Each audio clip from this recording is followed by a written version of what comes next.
How do you transform your sales process and build a high-performing team in a competitive industry?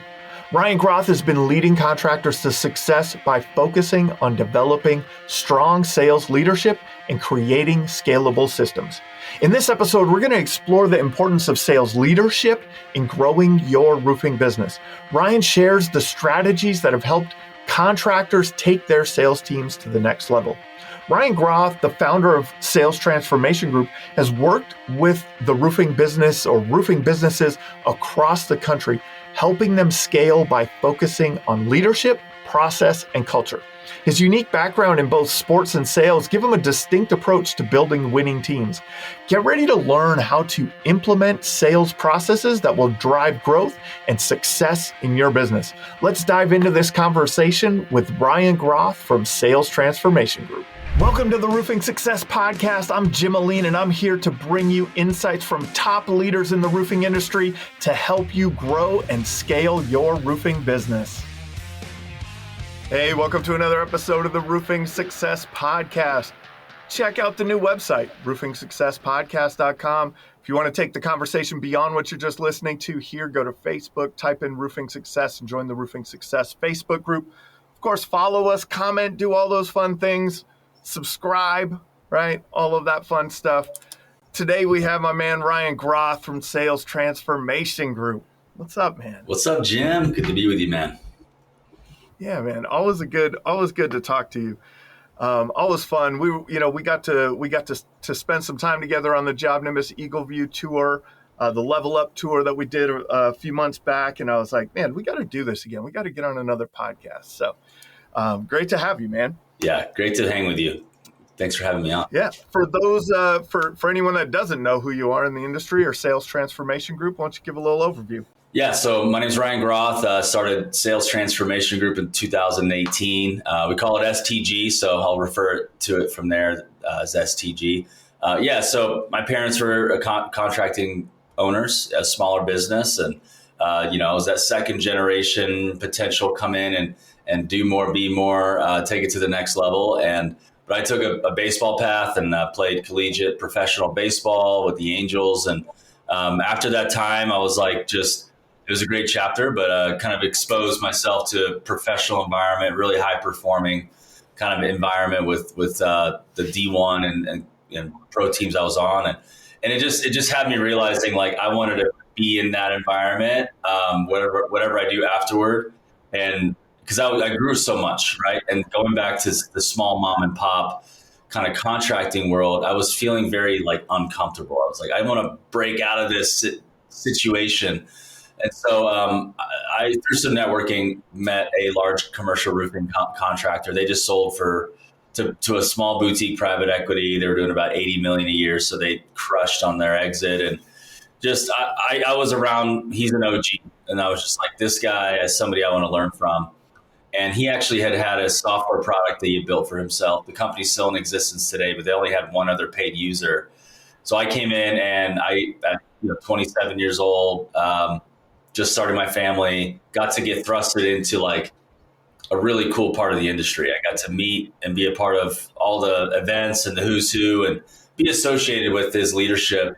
And so for 4.5 years, I sold a sales pipeline, sales management, sales CRM for primarily like retail and mostly commercial contractors and helping them grow sales. And that's really where I started to see a passion for coaching and training and thought leadership emerge, because there wasn't really at the time any voices that would attract like the next generation of people to work in the industry and help empower and equip leaders to build systems, processes, cultures, training environments to help roofing be sexy and attractive in a place where you'd want people, talented people to come work.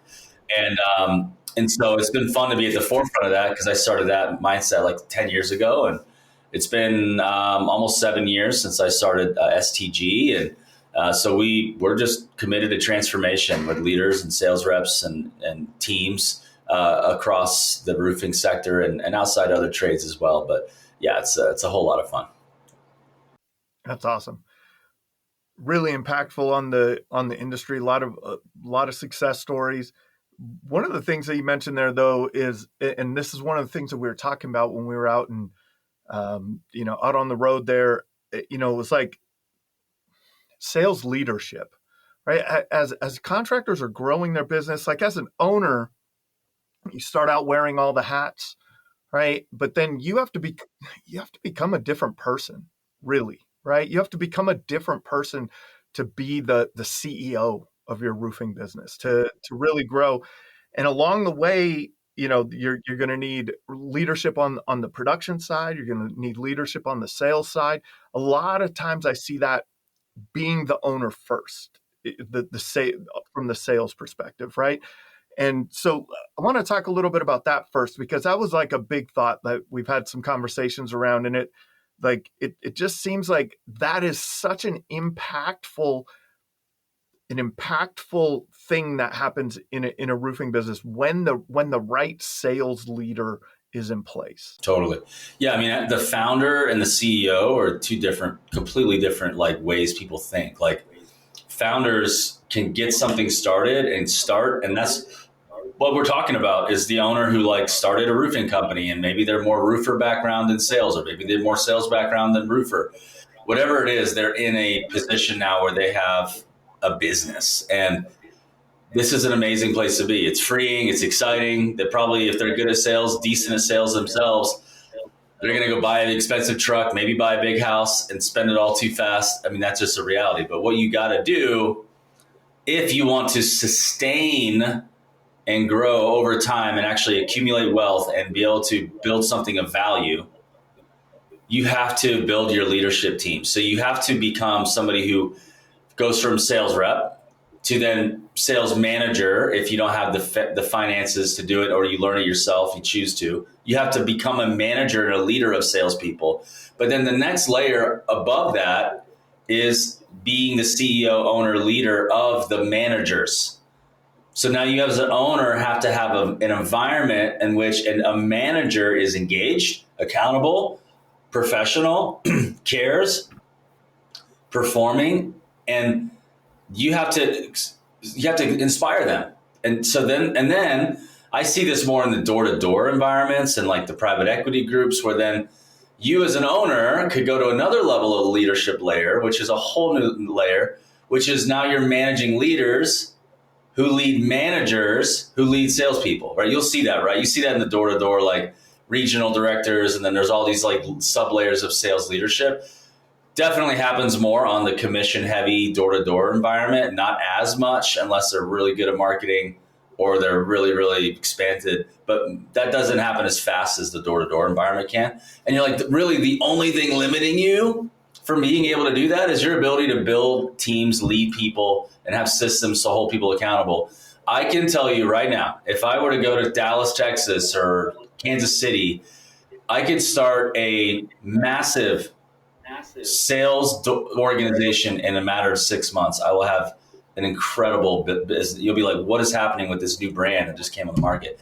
It has nothing to do with my roofing ability. It has everything to do with my sales leadership ability, right? It's sales leadership. Your ability to manage salespeople, hold them accountable, coach them, all those things. But then the next level is your ability to lead those managers who are doing that. And then the next level is being able to lead those leaders who are managing the managers and keeping inspiration. And that's where visionary leadership and culture and environment is it's so profound. It's powerful. And all the nitty gritty stuff that we can figure out. Production, we could figure out. Accounting, we could figure out. But if we can't figure out how to go get deals in the pipeline and close deals and fill up our backlog, we have a problem. So that's what I'm passionate about with this message. What you're saying about at the Job Nimbus event that we had together was like, you got to figure out the sales part. And that's a leadership function. So like, we have a lot of different scenarios we see, but whoever that is, whoever I'm talking to, roofer first or sales rep who never really installed, but they're now on their own, or somebody who just decided I'm going after this blue collar thing and they're a Harvard grad and they're a genius, whatever it is, you gotta transform yourself into a sales leader. I don't care who you are. You got to do it. You have to transform yourself into that if you want to grow and have a high level of growth and just compete, especially with today's world. ups and downs with elections and technology and private equity and inflation and a buyer. You got to be somebody who who cares a lot about sales leadership if you want to really crush. And so, yeah, that's what we were chatting about, I think. Yeah, and it's a different mindset, right? Like there's that ownership mindset that you kind of have to do everything yourself, and then you have to build people, and people is what businesses are made of, right? Like it's people is the most important thing, and so there's a difference in that management and sales. You came up in very high level competitive sports. Not a lot of the best players may not be able to become the best coaches. Some of the best coaches may not have been highly successful players. It's a different skill set. So what skill set can someone who maybe they're a high level player, what skill set should they look to obtain to move up in that to a managerial leadership type of level? Yeah. The really, really good question. And it's funny, Barry Bonds, I think the best hitter of all time. Yes, he was sauced out of his mind, but the best hitter. But like he was a Miami Marlins hitting coach for like a year or two. Now he got let go. He's like, just do this. It's like, well, you're amazing. Like we're not as good as you, Barry. Okay, yeah. But like here's what good managers. There's 4 main functions of a good sales manager. The first one is coaching. You have to coach and spend the majority of your time coaching. There's different types of coaching. So you're like, just think, put on your coaching hat. Oh, I love to coach. I love to help. Okay, good. Put on your coaching hat, right? You got to be able to put on a hat of, I'm going to coach an athlete right now. It's so easy to understand, coach to athlete, manager to rep. It's the same thing. They're out there playing offense, working their tail off, trying to win, and they can score. It's great. So put on your coaching hat. I like pre-call strategy calls. Like let's talk about an upcoming call or a debrief, which is a working backward after the end of a call or a sales meeting with a prospect. There's definitely ride-alongs, but you should do ride-alongs, and you should also coach in role play format. So there's like different types of coaching you can do. There's also informal coaching, which is like one-off type stuff. You're going to get into work-life balance and sleeping and taking care of your routines and life coaching. That's a part of it, right? If you want to build a really great team, that needs to be part of it, especially with these younger people or people who want to get better when they're with you. They're like, I'm going to be a better person being a part of this company. That's a big part of what we teach is when somebody comes into an organization, they're not going to be the same type of person. They're going to be more disciplined. They're going to be in better shape. They're going to have a better family. They're going to have a better sense of identity. All that stuff is kind of factored into like the career path because they want to be a successful person, right? The sales environment you're creating needs to create that. So there's that. The next one is holding people accountable. So you have to hold people accountable to a standard, and you get to set that standard, right? What's that standard? It's speed to lead. It's steps in a sales process. It's numbers and activity. It's meetings and team building and environments and being around sales meetings. It's uniform. It's all those things. It's communication. It's estimating. It's all those things, right? You have to hold the standard. That is your job. You are the one holding them accountable. If you don't do that, you will have a very different sales org. Everybody's going to be different. Everybody's going to have their own individual thing, and you won't be able to create repeatable success stories, nor will you be able to create a culture. Think of the standard of the New York Yankees. Everybody has to shave. Like it or love it, that's what you do. Part of the accountability of being a Yankee, right? What are those things for you and your company? What are your standards, all right? So those are some things, and you get to create that environment. That's just the funnest part about this. You get to shape that. Oh, that sounds like hokey. No, that's the stuff that makes the teams great. That's the stuff. So the other one is motivating or inspiring. You need to be able to inspire people. If you're a sales manager, you're going to have sales reps who are in there like just losing their minds some weeks. They're about to quit. They're about to end. They're about to switch. And then their breakthrough's right around the corner or whatever it may be. You have a choice. Are you going to inspire and motivate change or not? And that's ultimately what sales is. It's getting people to change and do something and take action. You as a sales manager are a person who gets action takers to take more action. That's your job. So that's something you got to do. And then the last one, this is the funnest part. Once your environment is moving, you got your sales accountability, you got your sales process, your coaching, you're using the right tools. Like there's competitions, there's all those things going on. The last thing a sales manager does is recruit. You get to add people to your environment. You get to find people to success to bring into your sales culture. You get to find that next person who's looking around. And like I've hired in the last, I personally at STG, we've got 3 guys under 25 that we've just hired, and they're like impressive young dudes. Like they're young studs. I'm like thankful, and we have females too. We have a lot of males on our team, but we like the guy. We talked to, it was just kind of our setup from how our culture is right now. We'll get more ladies at some point, but my point I'm really trying to make is they're looking for somewhere to call home, and they're looking for somewhere to grow, and they're looking for somewhere where they can provide for their family, get a mortgage, have work-life balance. But really what they really want is to know that they're going somewhere and it's up. That's the key. They have to know where they're going that's up.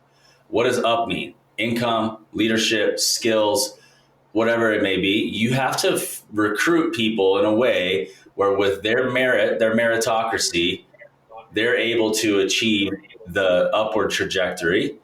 And people are looking for guidance. They're looking for a lighthouse. They're looking to say, what's the place that success looks like?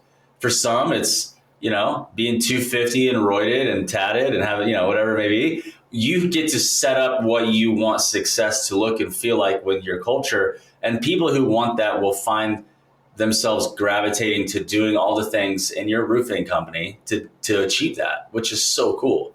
So recruiting, so you got coaching, holding people accountable, motivating / inspiring, and then recruiting people.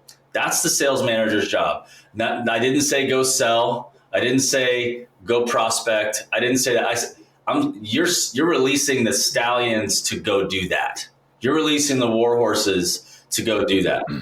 You're releasing the dogs to go out and do that. That's your job, not the job that you got there doing those things.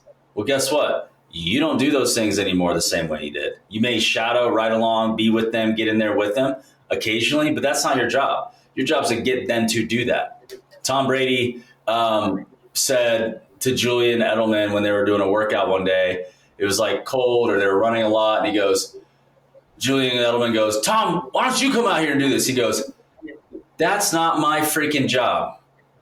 My job isn't to do that. Do your job. I'll do my job. And I'm like, all right, that's a good point. Tom Brady's job isn't to go run routes. His job's to throw the ball, right? So you as a manager have to own the fact that your job is to get people to do the job. That's your job, right? And to do it the best way possible. So you have to put on a coaching hat, and that doesn't mean give people hugs and sing Kumbaya and do inner healing counseling sessions about PTSD and all their traumas in life. And like, that's cool. I like that stuff. But your job is to get people to do the work and play the game. And so, yeah, that's a big shift. Even to this day, I am actually better as a sales leader than a manager. I'm a better layer above the manager than I am in my organization. And reality is I'm the sales leader ultimately to our industry, because I'm getting owners to lead managers to lead people. So I'm like 4 levels above the sales rep in the industry. That's what I'm carrying, right? That's the burden I get to carry. I get to get the industry to get stuff going. Like, that's my job. Yeah. But in my own company, I have a sales leader who's about to get another level of management above the sales reps. I'm not the best at listening to calls. I don't want to listen to Rilla Voice or Ciro or Gong. I can, but I'd rather have somebody else do that and find the gaps. And then I'm kind of creating the next level up of where's the future going, right? What's the next step? So that's those are different hats to wear. Do the work, manage the work, and then inspire the managers to get the people to do the work, right? There's a lot of those things to do. So, yeah. A few things that I thought of in there, especially coaching.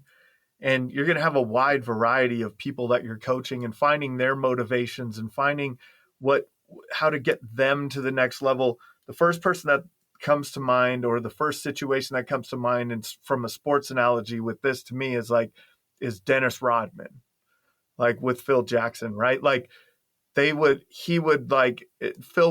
have to allow Dennis to have a different like schedule, a different okay, Dennis, you could go to Vegas this weekend, right? Like just be back for game time, right? Like, but he knew how to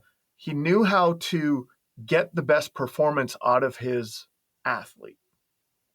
He knew how to coach him, and he inspired him to be part of the team for the greater good, right? For the big vision, for the winning the championship, right? We need these players on the team to win the championship.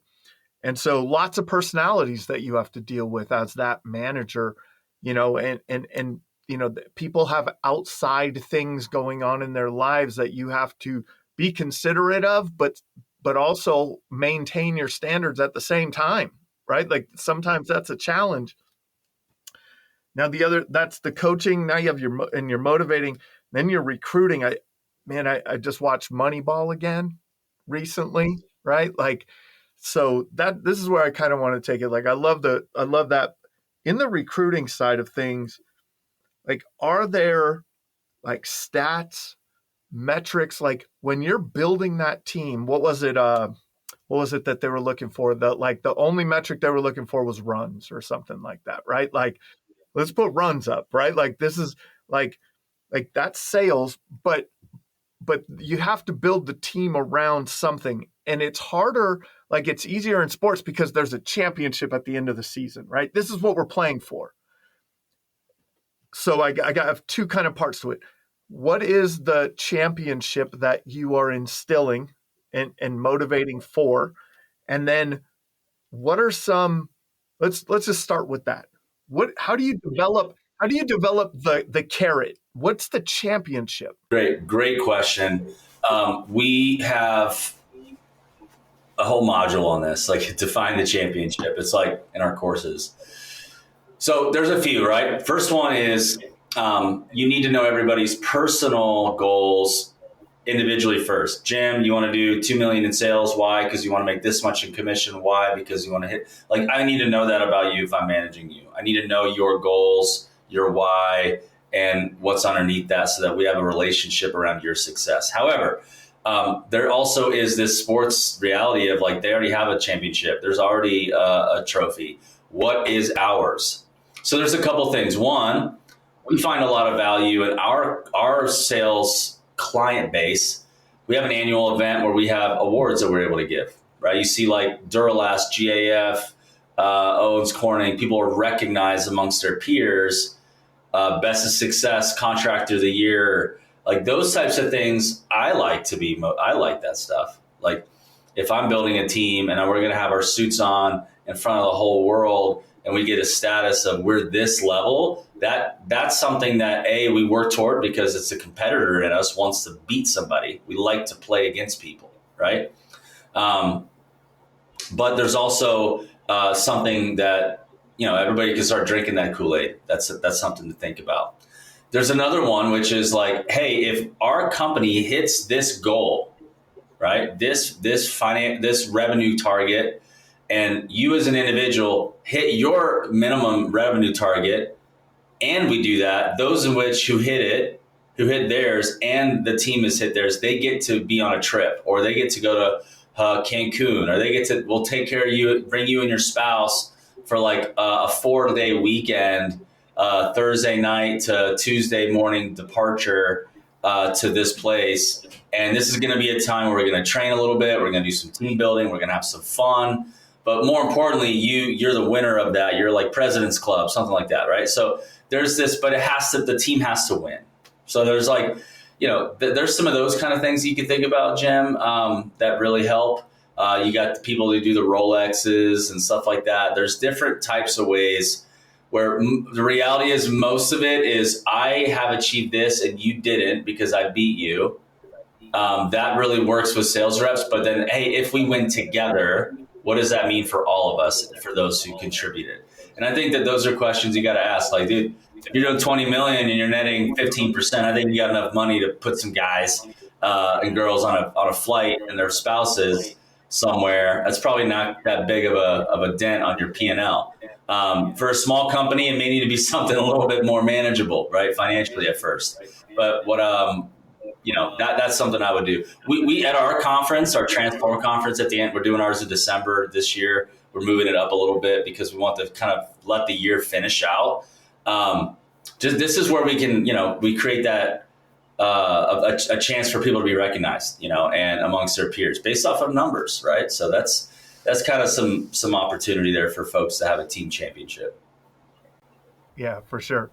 And I think they have to find what motivates their team too, right? Everybody's team's going to be a little different. If you're, more commercially focused, residential focused, retail, storm restoration, if everybody's jumping in the trucks and chasing a storm and wherever the storm happens, that may be a slightly different motivated team than the one that's, building the community, you know what I mean? That's being a part of the community and having things like that. Now let's talk about the money ball. Yeah. Key stats and metrics that you want to look at to say this is the sales team. Like if I put this together, like of course it's sales. What metrics are you looking at on a day-to-day basis that they can look at? Because when you become a leader, you have to look at it from the outside in. You're not listening to every conversation that they're having. You're not listening to all of the details. So what are those key metrics that as you start moving into that managerial role, or even as again a step further, how do you look at it from the leadership role at the managers and their teams? Like what are the metrics? Yeah, I mean individually, and we have an app that we set up with all of our clients. So there's a way to track it. Every CRM is going to be a little different, but like we got to still track it against a goal. I think that's just doing that is huge, and actually paying attention to it is huge, especially when the goal is in alignment with the personal sales goal of the rep of what they're trying to achieve. So now it's personal to them, right? So, but anyway, that said, some of the KPIs we call it, there's leading indicators and then lagging indicators. There's effort-based metrics and then there's result-based metrics. So some of the ones that we really want to focus on are door knocks, right? For most of us, it's going to be knocking a door. In some cases in commercial, there's going to be phone calls because you can prospect directly through the phone instead of walk-ins, but I still like door knocks. So you got to measure that kind of effort. Then you're going to have appointments that you set, right? So appointments set, and then proposals that you deliver on. Obviously, in the insurance world, it's more like inspections, right? And then contingencies and contracts that you sign. A little different than a retail proposal, which may be, hey, I worked and I generated this referral and this turned into a proposal, right? Those slightly different language. So we do like to specify. One of the things that we like to measure are meetings with like centers of influence or referral partners. So think of people who can refer you business. Sales reps, we need to build those pipeline networks, right? And if it's a commercial sales rep, they're going to have influential people who can influence referrals to them as well on a regular basis. So we want to track that. In commercial, we want to track account development meetings. So these are meetings with existing clients so they can expand those accounts through referral or more work. We love to track those. We call them ADMs. And then, of course, you have your sales that you made in dollars and in contracts over a period of time. And then you also have your trailing kind of closing ratio. What's your current hit rate at the time? There's more that we can get into, like your sell cycle. There's obviously managerial metrics like, what is it? Net sales per lead issued. If it's like a heavy retail organization, those, your cost per lead, which by the way, contractors' cost per lead is so much cheaper than ours if we're running ads to the contracting community. So much cheaper. I'm like, man, I need to be a roofer like today. That's right. So anyway, I think that, as managers, you're going to blend some marketing in there with it because you're probably tied to it and you're probably managing or working with somebody like Jim and his team. or roofing marketers or something like that. You got to manage that. But yeah, overall, you're looking at targets. It's going to be overall effort, overall pipeline generation, overall sales against goal, broken down by either types of sale or dollars or number of jobs sold. If you can get real granular and predict your gross margins on production, you can make sure your margins are good, and pay attention to that. But that's a little bit deeper than most. But it's really effort-based and result-based KPIs over a period of time. You should track them daily and view them weekly on a regular basis, and then have a zoom out, monthly view so you can analyze and kind of look backward and make sure you're hitting your goal, because forecasting's big. Can you forecast? Can you actually say, I'm going to hit this and hit it? Can your sales team hit a forecast? Forecasting makes things a lot more predictable for your company and helps growth become easier. And I know if we're going for owners, if you want to sell to private equity, your ability to set a target, hit a target within a close range and be profitable and grow consistently, and it's not unrepeatable and it's like repeatable, you're going to have a high value. And, that's what people want. That's what they want. And it's having those systems in place really creates that consistency. Having the right KPIs one of the things I took from that is you're measuring two really sides of things: effort and effectiveness, right? Like how much effort is being made. And then on the other side, you're looking at effectiveness. And so with those two categories, like that, you can really evaluate, man, this person's really putting in the effort. What's happening? Why are they closing at a lower rate? Do we have an opportunity to uplift that person? Do we have an opportunity to train up? Or man, they may be effective, but they're lazy. And they're not hitting their goals, right? Like they're not hitting their goals or our goals, our shared goals, because they don't have enough effort in the game. So I think I like that. Now, people have a lot of worry about, now you've trained your people to be so effective and understanding the amount of effort that it takes to actually succeed in this business or in any business. And they go, man, I could do this myself. And another thing that I remember from the road, a conversation was like around like building that culture and shaping the sales team that will stay with you long term, and how I think, and you can clarify it for me, but I think you were talking about like core values in terms of consumer facing core values, and then maybe core values in terms of internal core values, or like a slight differences there. If I might be off a little bit, but I remember talking about that with you or hearing from you about that. Really, like, if you're doing all these things, you're going to be able to attract some like talented people, like with a lot of ability, and they're going to be successful, and they're going to be making good money, and they're going to be like, hey man, I could do this myself. Right. Well, if you and I both know that just because you're an owner and you can sell doesn't mean that you start your own company and you're going to make necessarily more money year over year as you would if you're in sales. If your compensation plan lends itself to that.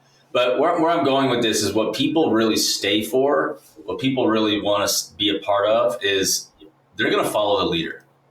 So like, is the leader infectious, or whatever their style is the leader somebody that is taking the company down a path that everybody says, I know that path and that person's direction is something I know I can grow and want to be a part of. I would prefer to be a part of the bus going that direction than to go and buy my own bus and start my own course.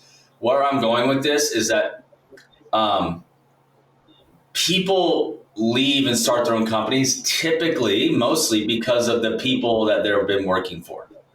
Like they don't want to be there because the owner and the direction is is they've said, they're like, I'm done. Like, I'm done with this guy or girl, right? And think about, as an owner, how do you spend your money personally? How do you spend your time? How do you, how engaged are you? Where are you taking the company? Are you arrogant? Are you humble? Do you like, what are you doing? Are you creating a path of success? Is there opportunity for people to know that they can grow? Are people feeling safe and appreciated, but challenged and inspired to be better? And I think, like, at the end of the day, if your owner, as an owner, your leadership style is somewhere where you're like, if I was 25 right now and I stepped in to follow myself and I wanted to be there for 10 plus years, what would that person need to be like in order for me to want to see myself here and invest my time in my relationships and not leave? More than the money. Like, the money, let's just check the box of money. What else? Yeah. What else? That's a big question. And when you look at yourself in the mirror and you're like, oh my gosh, like, I'm becoming this person. I'm talking to myself right now. I'm becoming this person that I get to transform, but I have to own this reality that, like, I'm a leader that people actually are choosing to follow at a large scale, change their life, their family, move to be here. Am I being that person? And am I just going to just own it and just be that person? And when you just kind of move beyond, like, I'm just a roofer, man, trying to take care of my family and like have a good minute. When you go from that mindset to this mindset, it's inevitable that you're going to be super successful. But the mindset has to shift, or else people are going to jump ship and leave. They're like, this person's not going anywhere. Mom and pop, they never change. They don't like to do anything and suggest ideas. They don't do it. They don't invest in themselves. Other people are going to conferences or training, getting mentoring. I've never been trained. Like, they leave because of that. They don't leave for most of the time. It's that. That's why they're leaving. For sure. You've worked with a lot of owners. You guys have worked with a lot of owners over the years. You don't have to name by name, but like some like examples of what people have become in their businesses or to their team, that you've seen firsthand.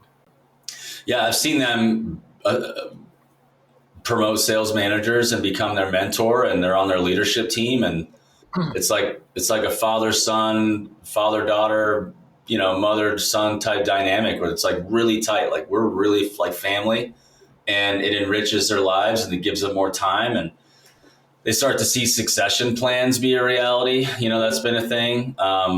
They just broke out of this, like, I'm just going to go work hard and make as much money as I can type of thing. And they're building a structured business. I've seen people become so successful financially that they've just become brilliant marketers, like brilliant. And they're doing all kinds of creative things because they've latched onto that. I've seen people start, because of this, tech products and be able to be creative and fix a problem in the industry that started with their business, and they have the bandwidth for that.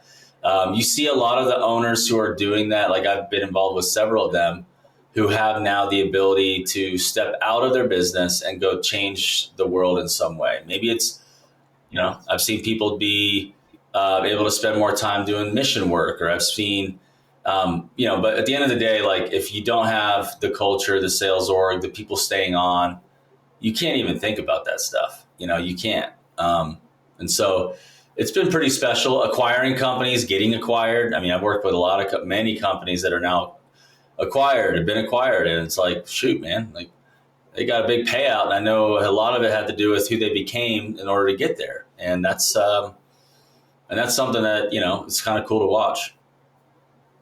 It is cool to watch, and I've seen it too. Like some leaders turning into very philanthropic organizations, right? Like, where they are just like, and their team just buys into that on a whole nother level. Like, we're not here for just to sell roofs. You know what I mean? Like, there's so many cool things. I've seen some really great owners turn into financial mentors of their team, right? Like really leading the path of, hey, this is how you, buy a house. This is how you, like really mentoring, and kind of what you were talking about, those kind of almost parent-child relationships, right? Where it's like, really, showcasing a good and healthy marriage and family environment that people are drawn to. Um, People who have quit, who have moved on from addictions, or maybe like just drinking a little too much here and there, and now they're a much, they're a different person, and it's like, wow, I see what that next, like what better stages of life look like. It's so, I like where you, like the way that you describe it, man. Like you really do have to transform. Like that person. Now, you had mentioned a couple of things, but now if you're that business owner that's just stuck in the day to day, it's hard to envision who to even become. How would you have what conversation would you have with that person about how to, and who do they, like, how do they even go from A to B? Yeah, well, get a coach and be held accountable to break through. Be a fast learner, but you have a method to do that now in business. Great.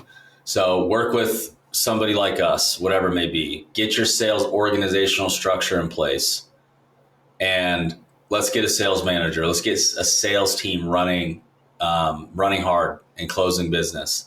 Let's get that department revved up.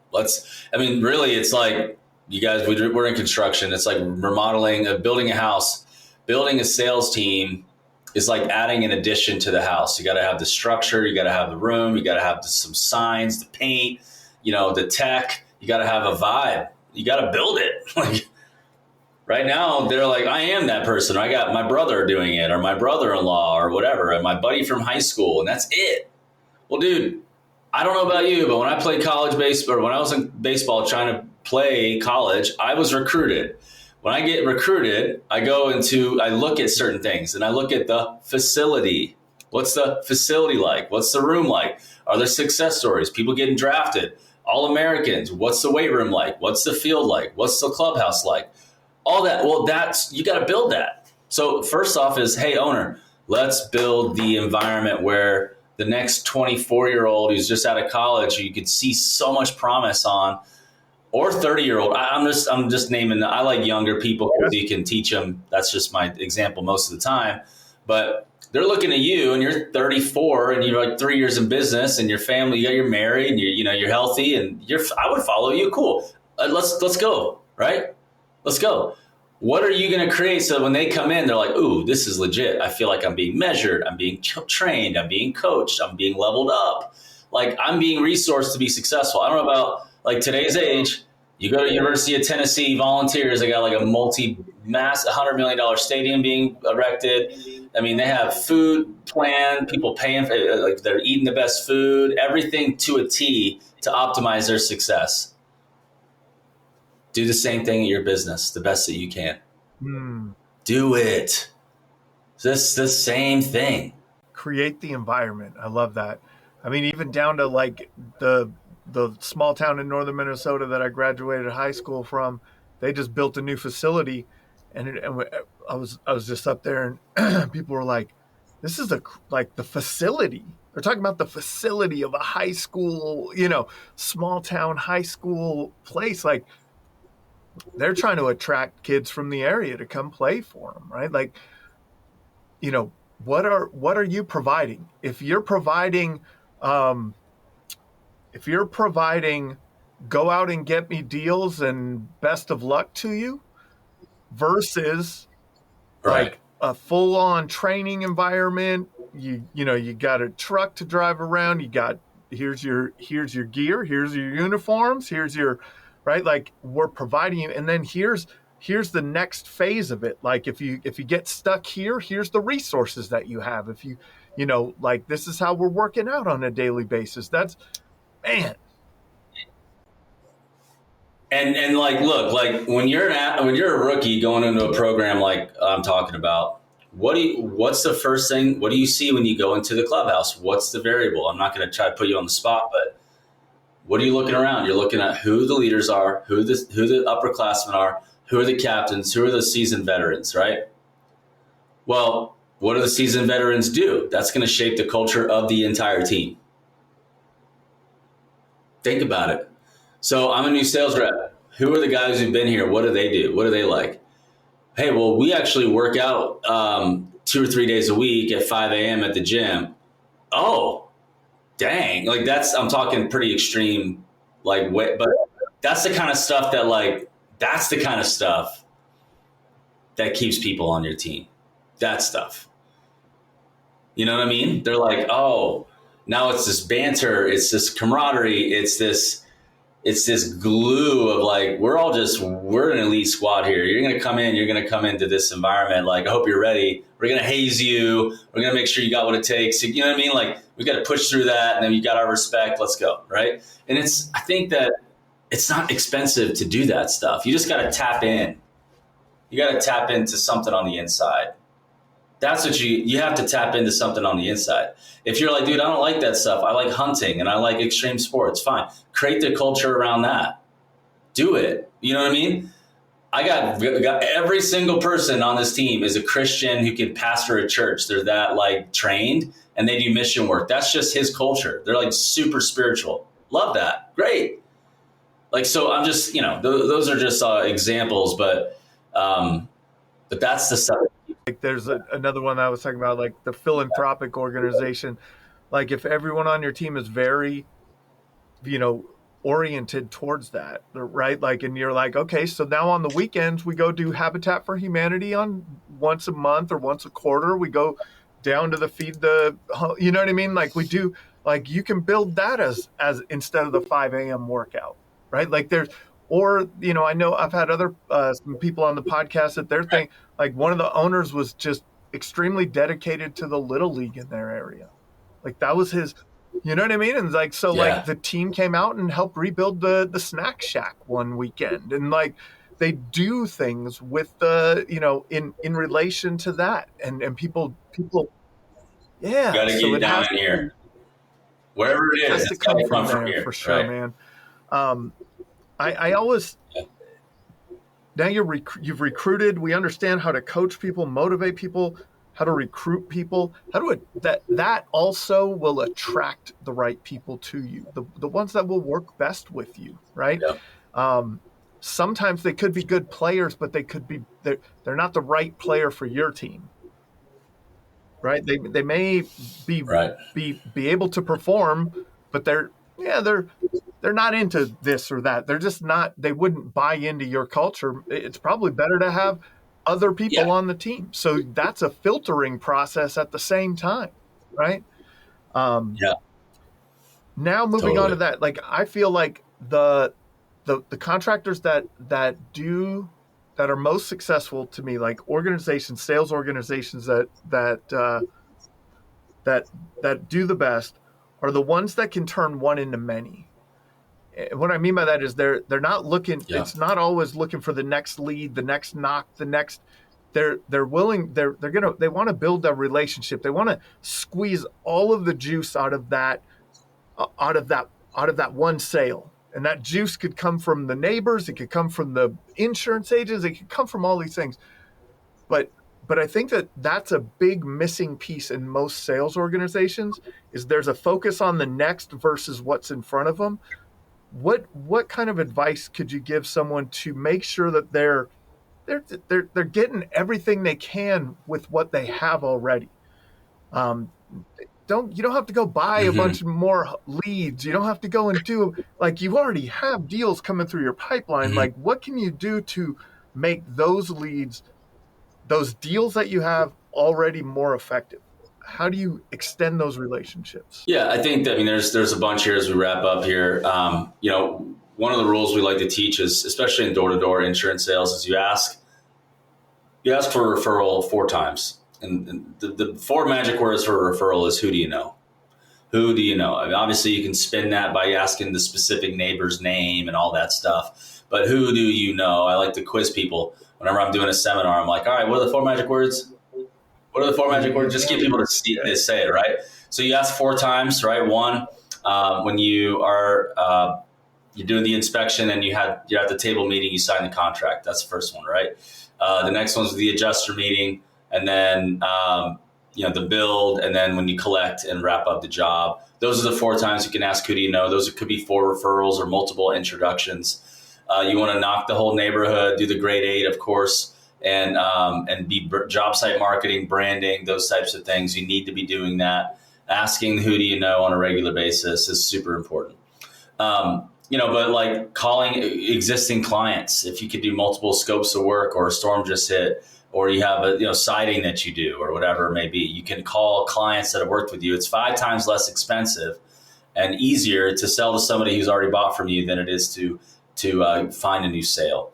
And then when you ask referrals from people who've already bought from you, it's really about like referrals and relationship building and account development.